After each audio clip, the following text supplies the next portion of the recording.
పిల్లల ప్రశ్నలు, తాతగారి జవాబులు. ఈరోజు మనం భూక్షారం గురించి తెలుసుకుందాం. దీనినే నేలకోత అని కూడా అంటారు.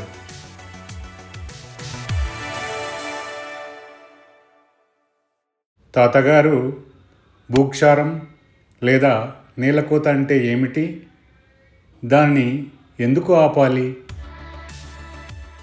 పిల్లలు వరదల వల్ల, తీవ్రంగా వీచే గాలుల వల్ల నేలపైనున్న నాణ్యమైన మెత్తటి మట్టి కొట్టుకొని పోతుంది.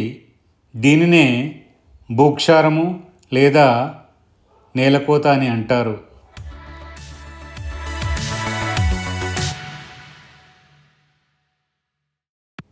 మనం చూస్తున్న ఈ భూమిపైన ఒక అంగుళం మేర సారవంతమైన నేల తయారు కావడానికి సుమారుగా 1000 సంవత్సరాల కాలం పడుతుంది.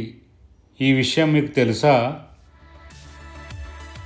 వరదల వల్ల, గాలుల వల్ల నేలపైనున్న సారవంతమైన మట్టి కొట్టుకొని పోయి భూమి నిస్సత్తుగా, శక్తివిహీనంగా మారిపోయి పంటలకు పనికిరాకుండా పోతుంది. తాతగారు, అలాంటి పరిస్థితుల్లో మనం చేయాల్సిన పనులేమిటి? దీనిని ఎలా మనము నివారించవచ్చు? వేల సంవత్సరాలుగా తయారైన సారవంతమైన మట్టిని నేలకోత నుండి కాపాడడానికి విరివిగా మొక్కలు నాటి సంరక్షించాలి. మనకున్న అడవులను జాగ్రత్తగా కాపాడుకోవాలి.